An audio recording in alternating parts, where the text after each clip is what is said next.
Good morning, good afternoon, and good evening to people wherever you're in different parts of the world. Thank you for joining us for this very interesting session that we have today. We have with us Pippa Ehrlich, and as most of you already know, Pippa has been a BAFTA winner and also the Oscar winner for a documentary film, My Teacher Octopus. You can watch the film on Netflix even now. It's very, very powerful. And the whole idea behind this session is for us to get some ideas from Pippa about, how she, got involved with this project, and also her other project, the Sea Chain project, which she has been involved with for a number of years. Pippa is an active, deep sea diver, and also this is how her relationship with, the making of the film came about. Before I start with anything else, I'd like to give you a brief introduction about our organization, TVE, Television for Environment. We are a charity organization which was started 37 years ago in 1984 by United Nations Environmental Fund and the WWF UK, and also Centre Television, which is now called ITV in the UK. Our main work has been to create content around environmental issues and also around sustainability issues. We have been commissioning films for the various filmmakers around the world. In the initial 20 years of us being around, we had partners, around 79 partners around different countries of the world. But as you know, since the last 10 years specifically, the way we consume media, the way we consume our content has dramatically changed with just the explosion of internet and also the content on the internet. So we've also changed our tack slightly. We're TV now as an organization. We not only just commission films, but we also create our own content. And in creating the content, what we try and do is to, get engaged with young people who are at the forefront of, trying to get the issues of climate change and sustainability at the forefront for a lot of the policymakers and the leaders. And so what we try and do is get these young people, make their content, loud for us, to give them a platform. And then so the solutions can be provided from this content to, businesses, corporate houses, and policymakers. And the other aspect of us is also still to, make sure that we have the right kind of conversations with, people like Pippa, and also then young people, climate activists, and students and filmmakers, so that we can try and, understand within the noise of, that everybody, within the noise of climate change and also sustainability, try and find the right side of the messages that we want to bring out. But before we start with this session this afternoon, I'd like Vinay to play a quick short video about Pippa, a quick short video introduction about Pippa.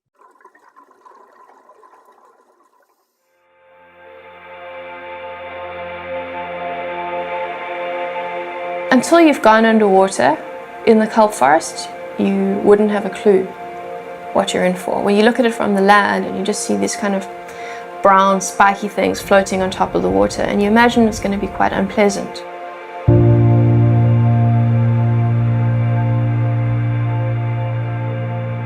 You don't expect it to be so beautiful.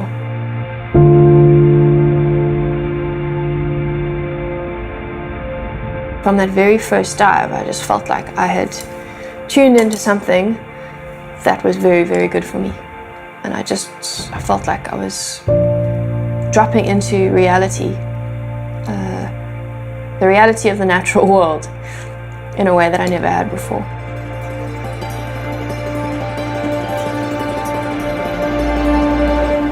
I try and get into the water every single day. It's a very, very powerful practice to have, and it puts everything in perspective, because it's something so much bigger than yourself that you can't control, that you're constantly aware of. I feel very, very safe in the kelp as well. I know which animals live where, and I know that big predators like great whites are very unlikely to move into the kelp. When you talk about the Amazon or you talk about the Great Barrier Reef, those places are so iconic in most people's minds that people have an emotional connection to it, even if they've never been there. So that's what we're trying to do.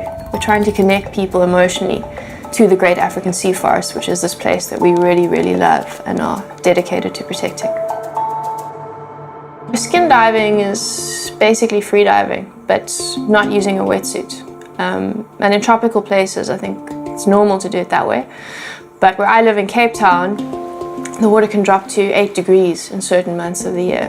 There's a whole cocktail of neurochemicals that get released into your brain by cold water, which, yeah, for me it's become like a practice, the same way that people meditate or do yoga. That's what the cold is for me.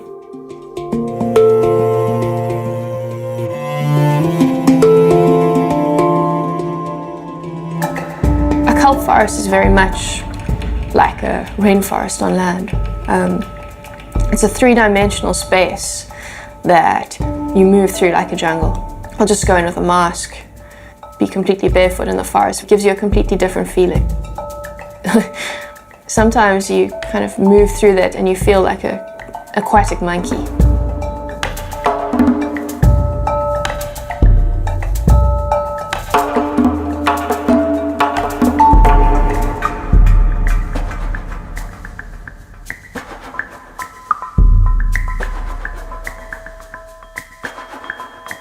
For me, there's just something so incredibly calming about being in nature.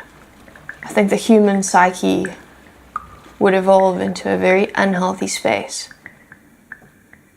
without nature to ground it. My name is Pippa Ehrlich. I'm a skin diver and marine filmmaker and journalist.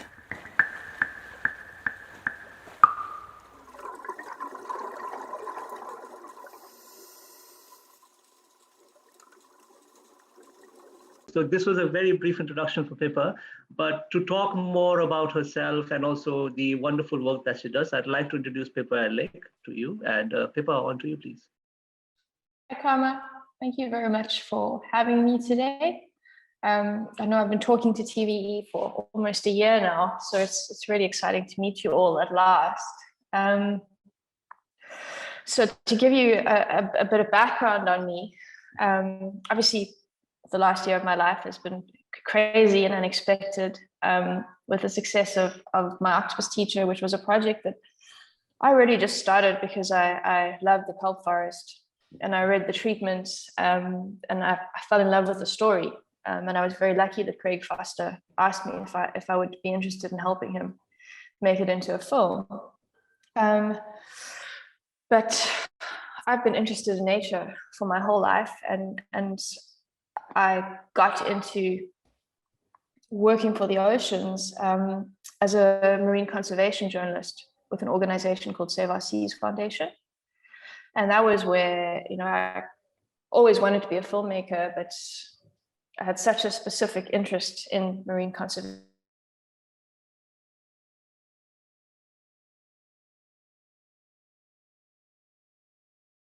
Crash course in understanding the natural world, and then moved on to the Sea Change project, with whom we created My Octopus Teacher.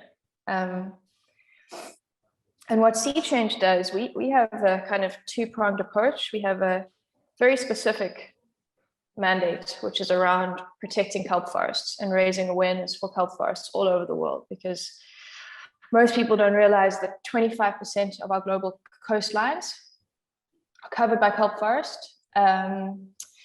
And they're incredibly important, especially in the time of climate change. Kelp forests are powerful sequesters of carbon. We still don't know how powerful they are. That research is only just being done. They protect coastlines from erosion and storm surges, which is going to become more and more of an issue as sea levels start to rise. They are incredible havens for biodiversity. And they also provide a beautiful structure, which makes them a nursery area for young fishes. So very, very important ecosystems that a lot of people had never even heard of before My Octopus Teacher. And also, I think they're known as the second most vulnerable marine ecosystems to climate change. All over the world, kelp forests are moving, and in some places they've almost completely disappeared. And that's because often a warm current will move from somewhere else in the ocean. It'll get too close to the kelp forest and some species will move across. And in places like Tasmania, urchins have completely destroyed the forests there. So that's our kind of very specific work at Sea Change. And then we have a broader mission and a more philosophical mission. And that's all about creating an emotional connection between human beings and nature, and rediscovering an almost indigenous worldview of the natural world, where it's something that human beings are deeply connected to and intrinsically part of. And this idea of, there's a reciprocity between human beings and the natural world. It's not all about resource use. It's about what does it mean to be a human animal on planet Earth, surrounded by millions and millions of other animals.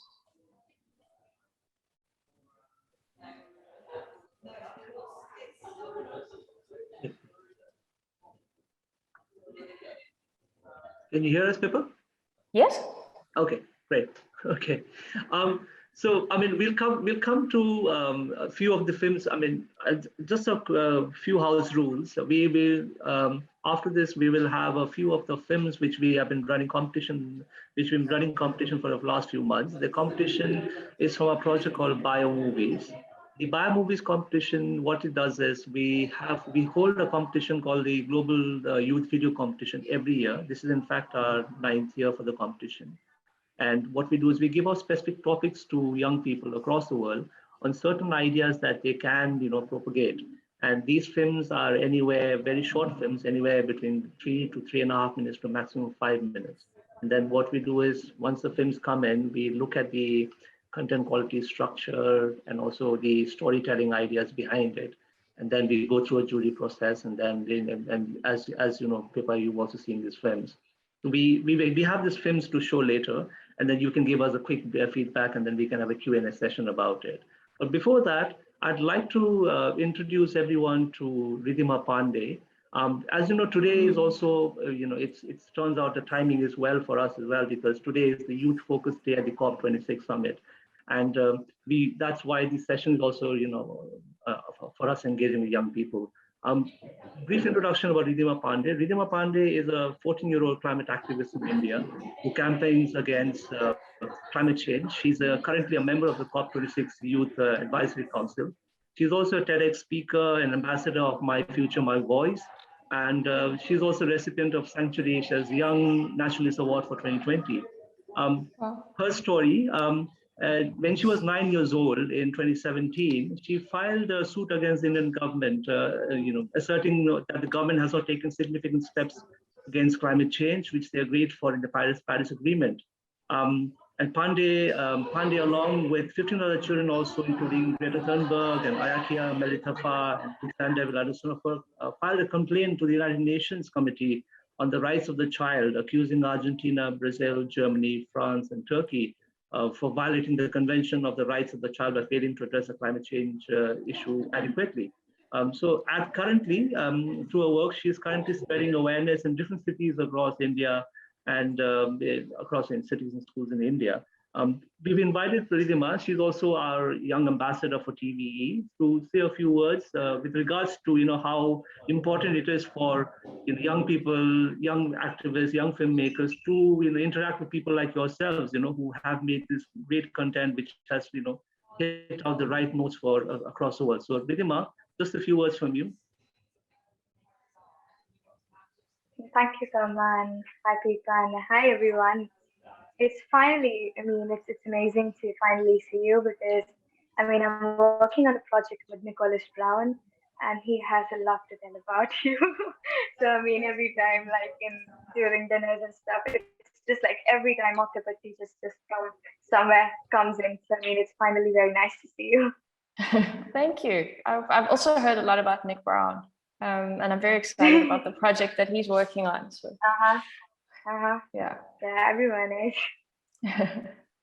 And I'm also very proud of you and the other kids in your generation who are actually standing up against what's going on in the world. And I watched Youth versus Gov a little while ago, and I watched I Am Greta.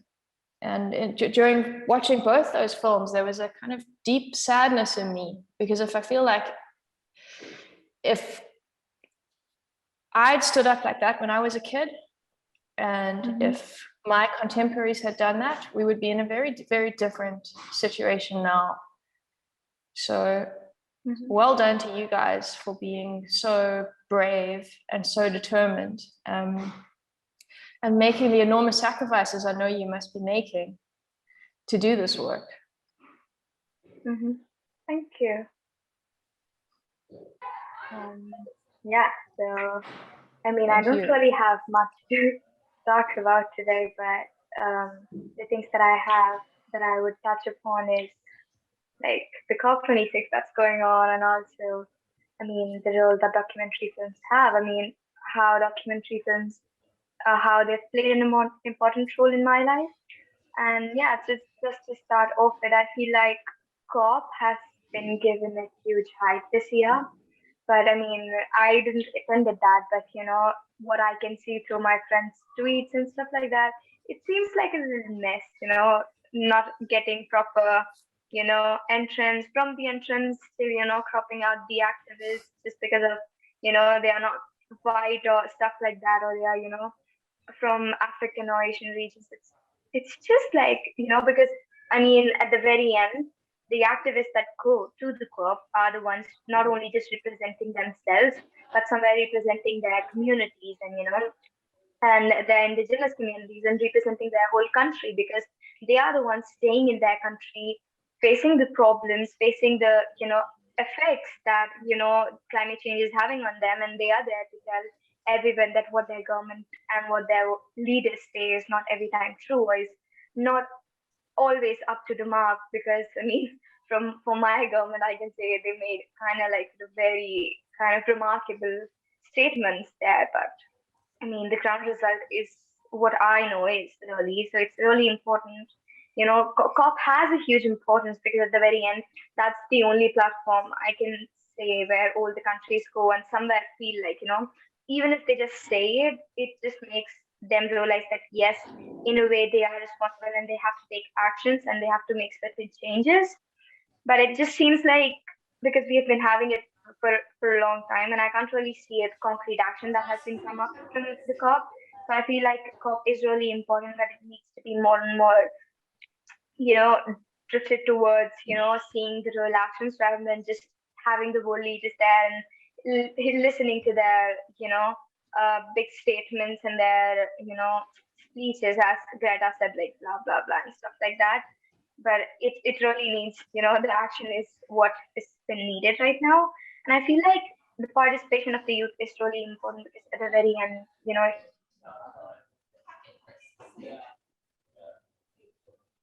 I think the screen's frozen. they don't voice, you know, their what they want, a complete change. And for a change, I feel like it's important that youth take part in, you know, whether it's COP or whether it's other actions. Because if we don't take the part, it just seems like, you know, there is no one who, you know, who is there somewhere to challenge the government in a way. And it just makes them feel like, you know, that yes, we're doing everything right and everyone feels like we're doing right.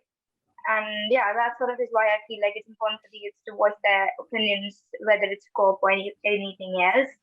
And rather than that, I feel like climate education is really important, because in my country, not many people are aware about climate change. And when climate education comes in, I feel like feature films and documentaries, these, and you know, telling the real life stories, it plays a big role. Because when I tell people data and stuff like that, it doesn't seem to be very interested. But when, you know, I come up with a story, or when I tell them, you know, even if it's my, you know, my journey, how I started, or if it's someone else's journey, or if it's about, you know, a particular community who is suffering a lot, I feel like people tends to connect to that.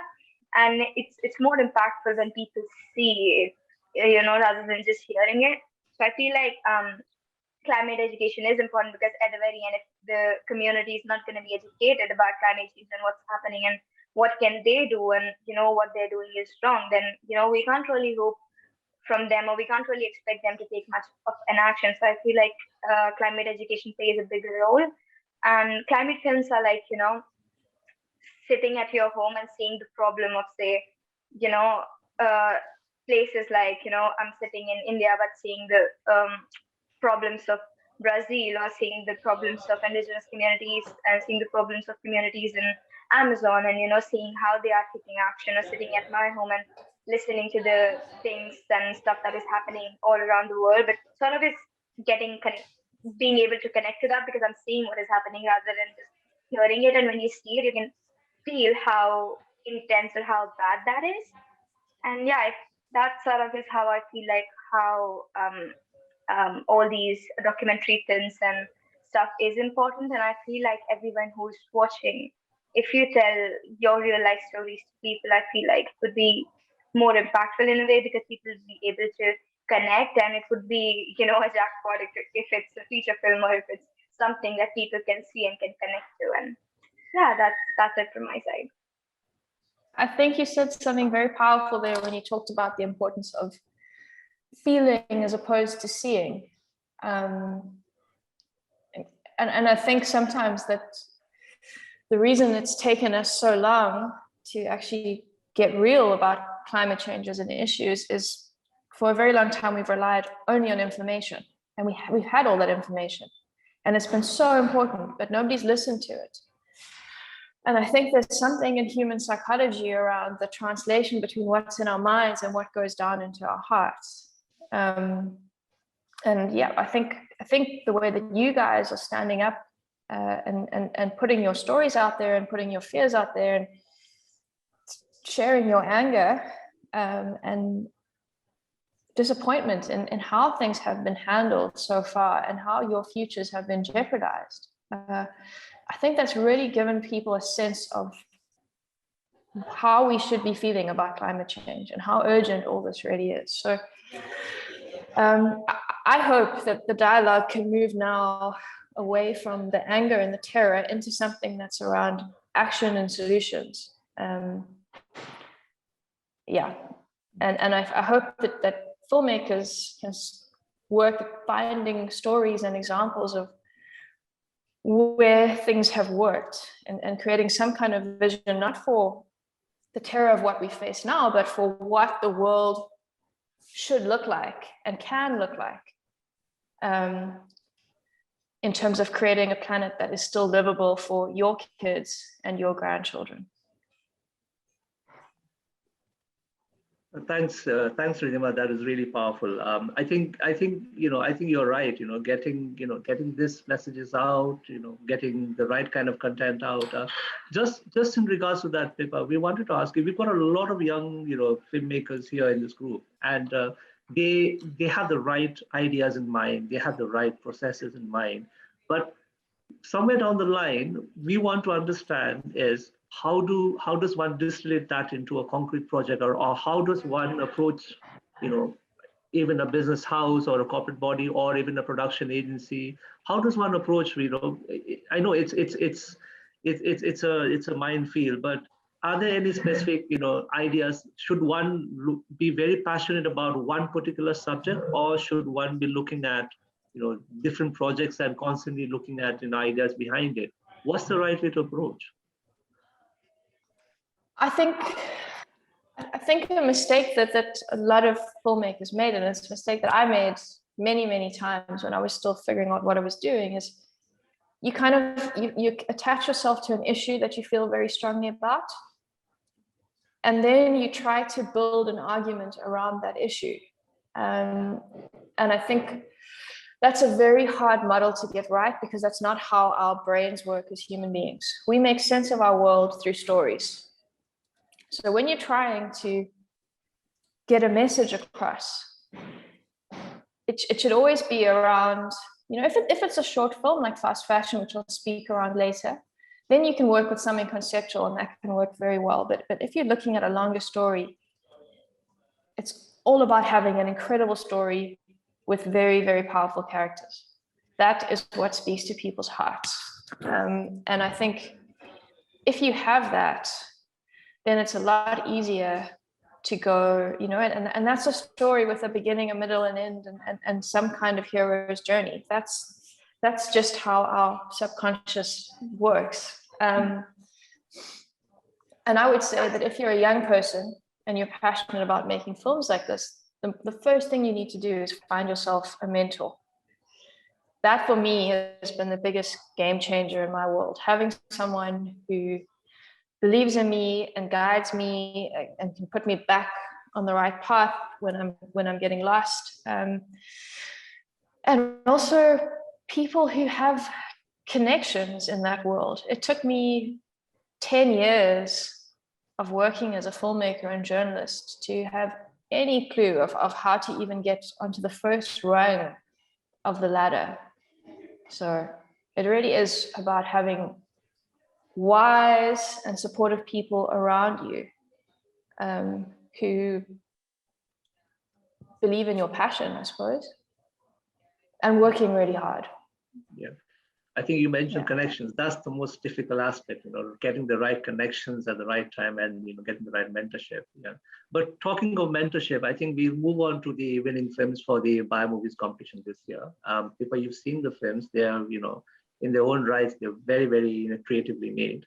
So I'll give you a brief background about what happened in the competition. The competition was launched in early May this year, and we got a phenomenal response. We had, in the end, we got about 85 entries. Out of that, then we had 3 more entries, which we had disqualified because they were very long. They were almost 1.5 long documentary style, so we couldn't do that. But we'll try and incorporate them later. But among these entries, so then we went through a process about, we've had winners from our, the other project which TV does is called the Global Sustainable Film Awards, and which was started by Surina Narula, who is the president of the organization 10 years back.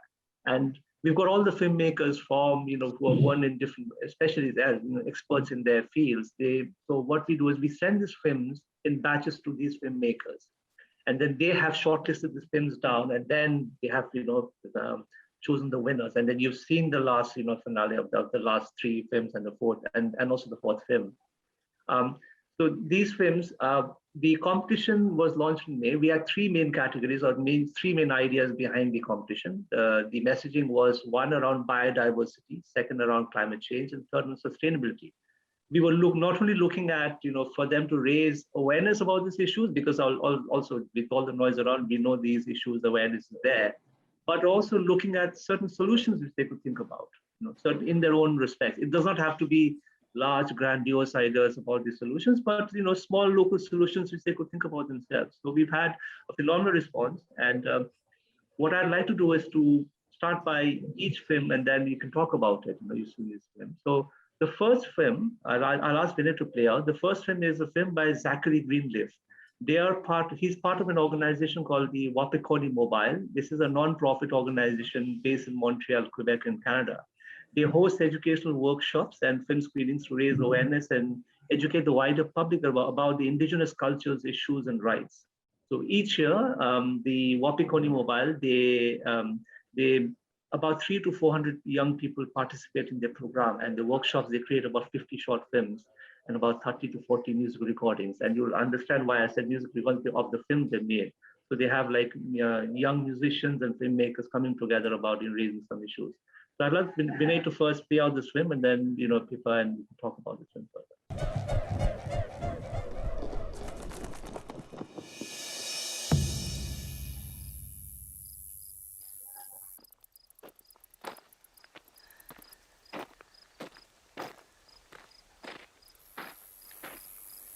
Our people growing food just so we can eat it. There's nothing like a garden, you can't beat it. If you ain't growing food, there's gonna be some problems. Don't worry about the money, man, it can't solve them. Our people growing food just so we can eat it. There's nothing like a garden, you can't beat it. If you ain't growing food, there's gonna be some problems. Don't worry about the money, man, it can't solve them.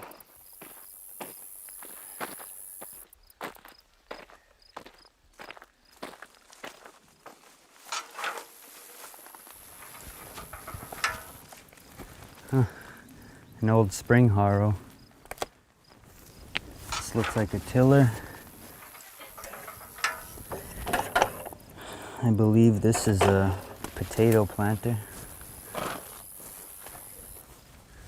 An old vegetable washer. A cedar here.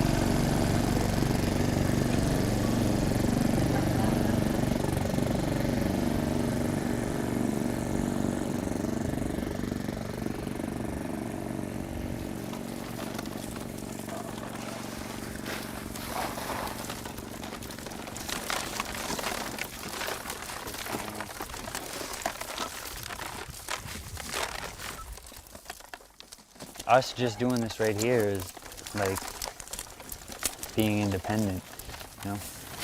What happens one day, like if something ever happens and you can't go to the grocery store anymore, no one knows how to grow food, then there's no food in storage, there's no seed saved. What are people gonna do? If you want to take a look, this is the squash we're gonna be planting, this variety. And how we do it, we'll do the corn first, then we'll do the beans, and then we'll do the squash last. They're the three sisters. We're planting them all together because they all benefit each other. The corn gives something for the beans to grow up, because these beans, they need something to grow on, they wrap around. And in return, they'll feed the corn nitrogen, and then the squash grows along all the bottom of the plants, and it keeps the weeds out. Our people growing food just so we can eat it.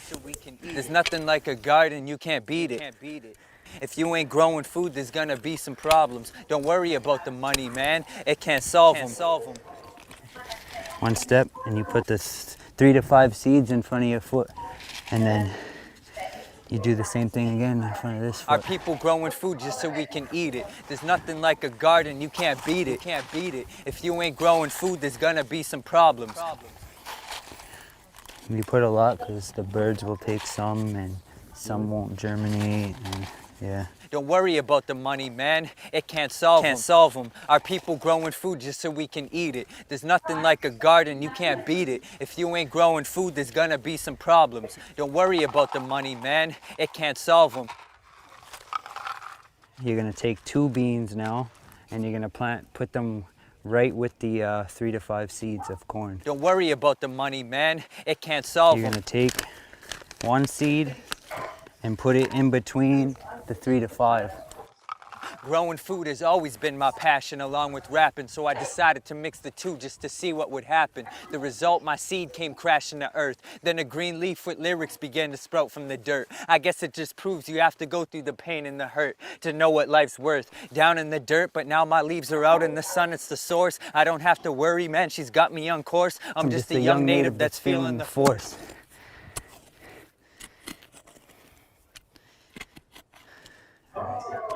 Should be good like that.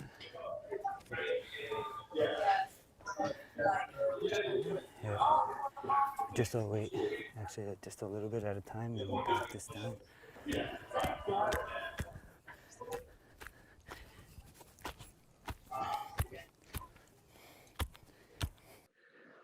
Pippa, your words for this film. I mean, when I mentioned music, so now I think everybody can understand the idea behind putting music and film together. So this guy, the person who made this film, he is also, like as is mentioned, he's a rapper, and he's used his idea behind his lyrics in that format. So yeah, Pippa, any thoughts on this film? I'd love to congratulate these filmmakers because I think that they made a really beautiful film that gave you a snapshot of something that's happening in the world that is very, very positive and very empowering. It's a beautifully shot film and very beautifully made. The cinematography, they've followed all the rules about establishing shots and mids, wides, and close-ups, and you get a beautiful sense of the space and where it is that this guy lives and what he cares about and how he spends his time. They also did a good job in the edit of giving you times to just rest and watch what's going on. Sometimes we are so worried about getting as much information into our films as we can that you don't have those breathing spaces. So I think there was a really good balance there. And then in terms of the content, these are obviously quite exceptional kids that have a visceral understanding of how food systems work and where food comes from. And I think they're obviously thinking about something that many adults are not. And we know that it's going to become a bigger and bigger issue, food security all over the world. And there's something like wonderful and empowering about what Zach and his friends are doing. And it's really, really great to see that. And he, you know, what's often in filmmaking, you say show, don't tell. And that was really cool because you get a good sense of how much he understands about farming from what he says about how the different plants work together, and why seed banks are important. But it's not didactic in any way. You know, there's not a single talking head in this film, which is really great. I think the rap aspect is brilliant because you get a good sense of who Zach is. It makes it relatable for a younger generation, and there's a hint of a hero's journey in there somewhere, where he speaks about going through pain and then coming back and finding a kind of healing through his farming work.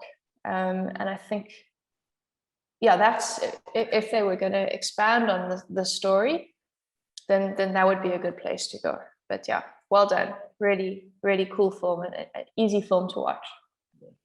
You know, one of the things which we've noticed in this film, and all the jury members also, they thought, is that there is such a strong emotional connect for him and, you know, the work he's doing and also the content he's creating. Mm-hmm.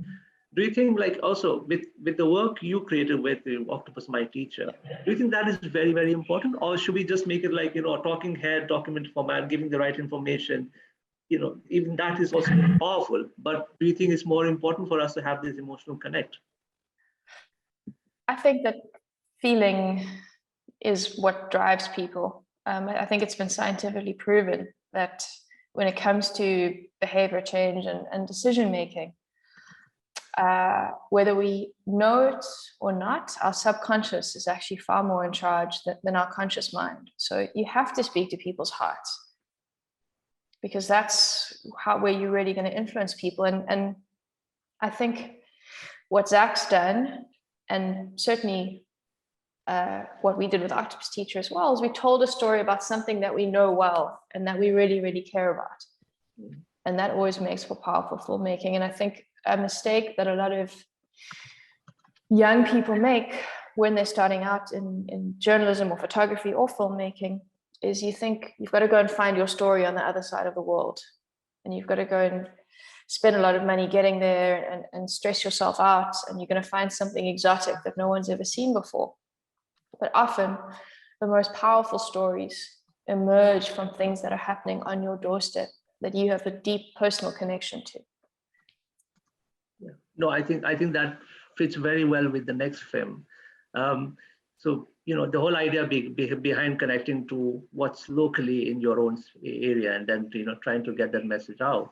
This next film is a film made by Haris Kochan, Edita Kovacevic, and Diandra Kochan. They made this film with the help of their teacher, Hazare Denachevek. They live in Montenegro.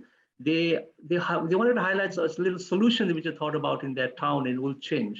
They have given some very practical solutions to restoring a polluted canal region in their city.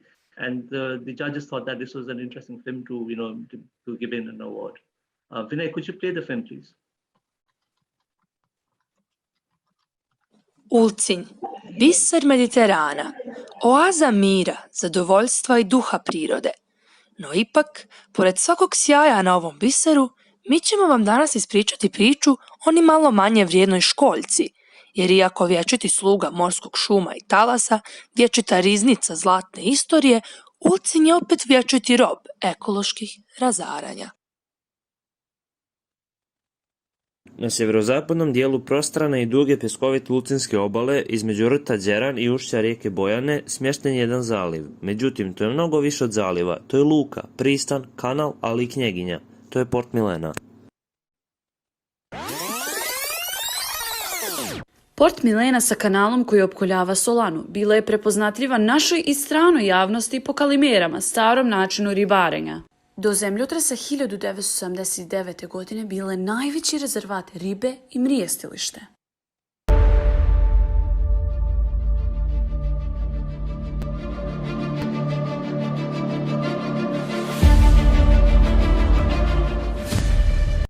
Ovo je Port Milena danas.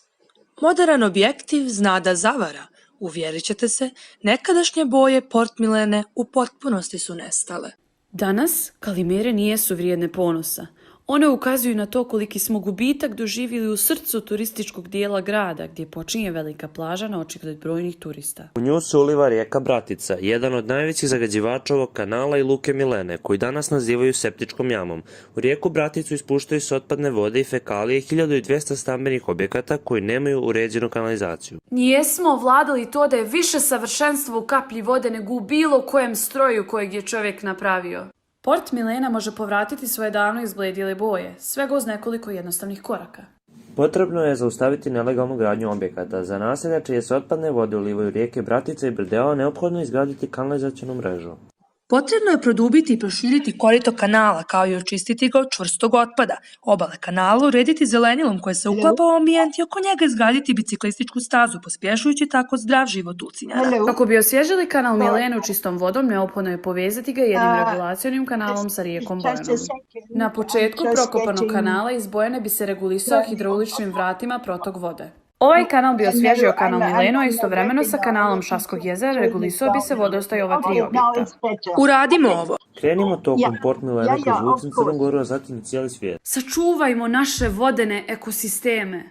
Ne dozvolimo da jedna kap presuši, da jedan jedini izvor, rijeka, kanal, okean, jedno jedino more bude dom otpadu umjesto ribama.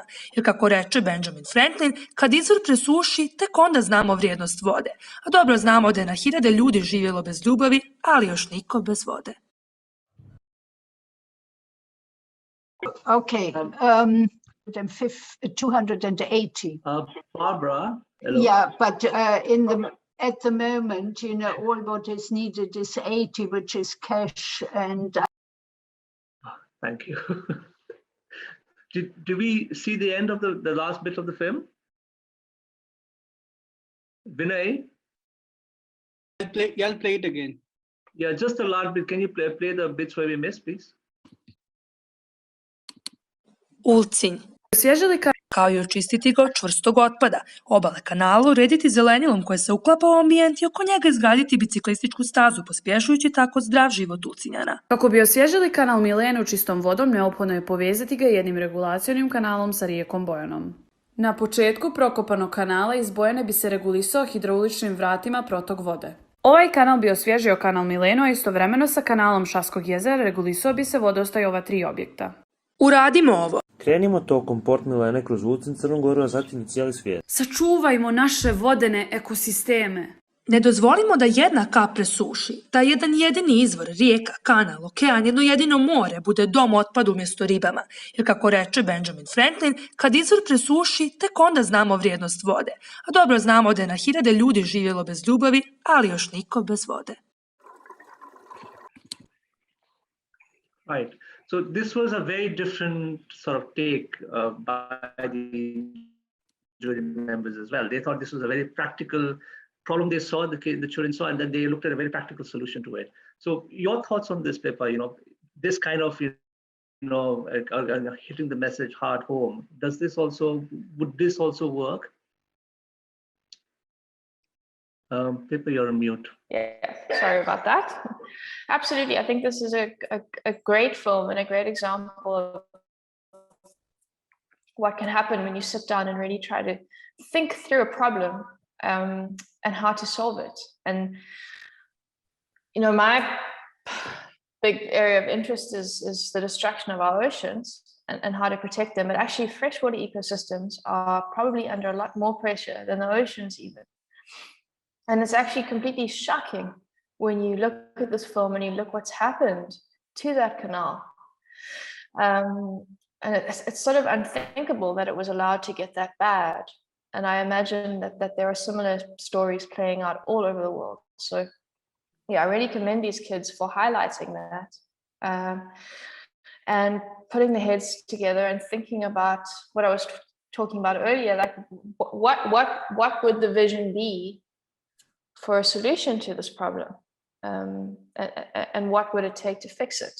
So then they came up with something that was, like you said, very, very, very logical and practical. And they also they might not have had drones for example, and the latest filmmaking technology, but Yeah. they did a really good job of using what they had to get their point across and make Yeah, their story work. Yeah, I think, yeah, that was one thing which they were very impressed as well, the jury members, that, they didn't have the latest sort of, the techniques or the processes around it, but they, made use of what they knew and what they had. We in fact have the three young filmmakers here, and also I believe their teachers also here. So we've got Harris, we've got Editha, we've got Deandra, and their teacher. Could you guys say a wave out, and then, we could just give us a brief idea about how long it took for you guys to make this film? I'm the teacher. Hello, everyone. Nice to see you. Nice to meet you. I will start from the beginning. I got an email from a person who is in charge with these ecological problems here in Montenegro, and thankfully I saw that mail and I talked immediately to my 3 students, which are exceptional students, and I know that they are interested. They were immediately interested about these kind of topics, because Montenegro is an ecological country, but at the same time we have these ecological problems. So I told them about this competition. We sent an email to this guy, and he told us, he gave us the instructions, and he told us, you are not allowed to use technology, drones or something like more professional. So we had only the phones, simple phones. We use simple phones to film. The kids had a brilliant idea. I was surprised. At the same time, I was very happy when I heard, because they merged the filmmaking with these pictures. And when I heard that idea, and when I saw at the end the movie, the whole movie, I was very happy and content. And I knew, it wasn't a feeling, I knew that they will be the winners. This is the whole picture of how we got to create this movie. I helped them with filming, but the idea was all of them. So I was very content. As you mentioned it before, they gave the solution. They didn't tackle the problem, because it's easy to say we have this problem, this problem, this problem. We can give a very long list, but the solution, that's the best part of it. And they made it, and I'm very happy. We are competing again.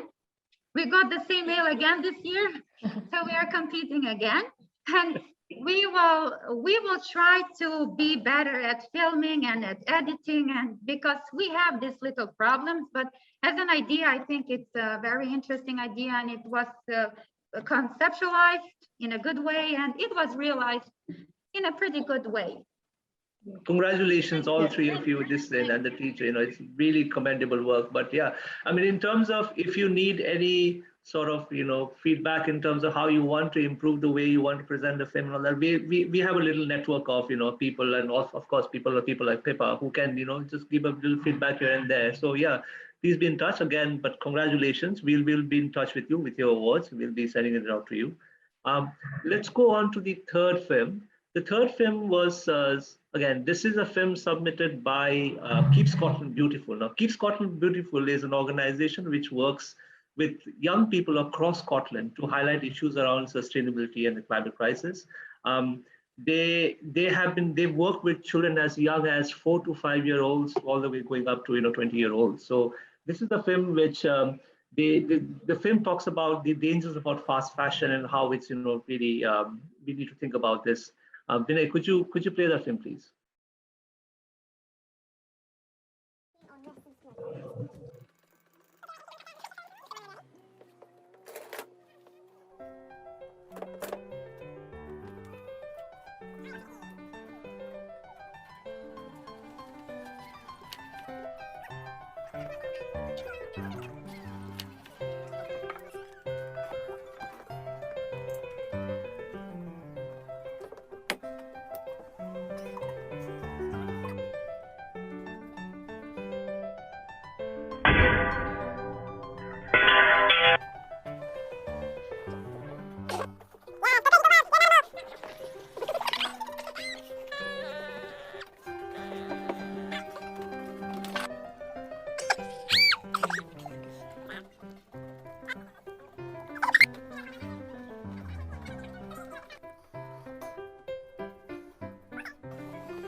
Total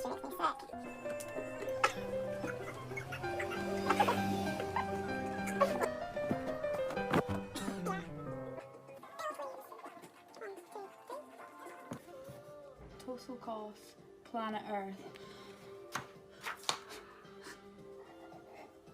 Recording in progress.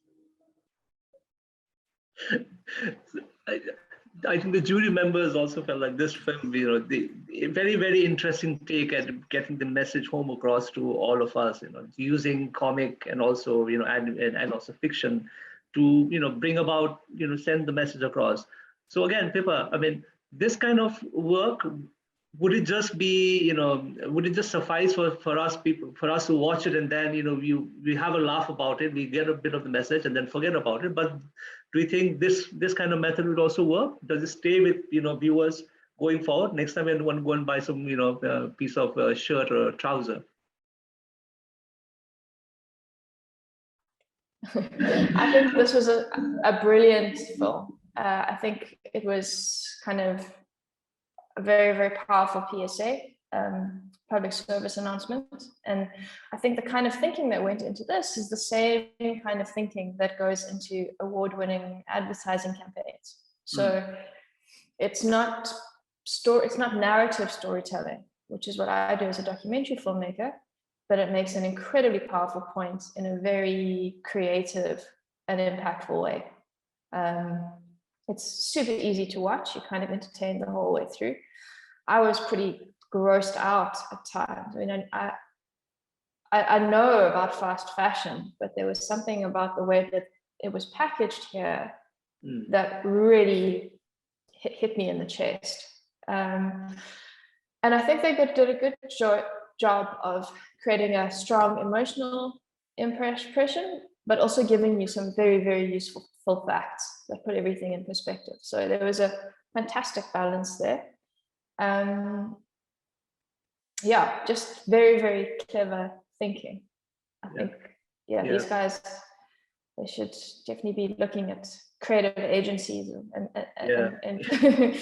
but working for one that focuses on making the world better.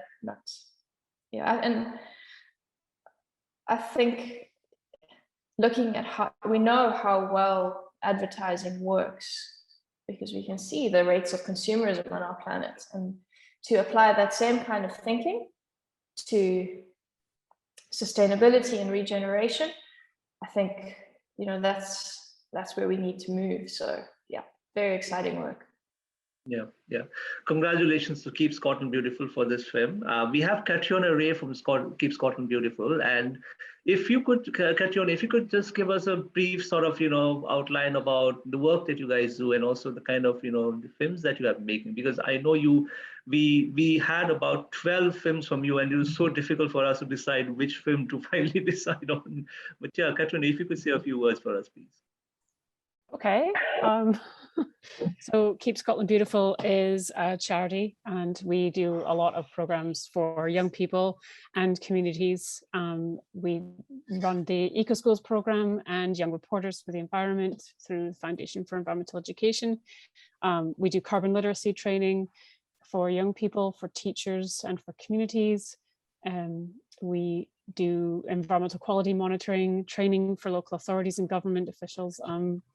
We do quite a mixed bag of things. We also campaign against littering and other environmental quality issues throughout Scotland. We've been a charity on our own for about 21 years now, and before that we were part of Keep Britain Tidy for about 60 years, so we've been around for a while.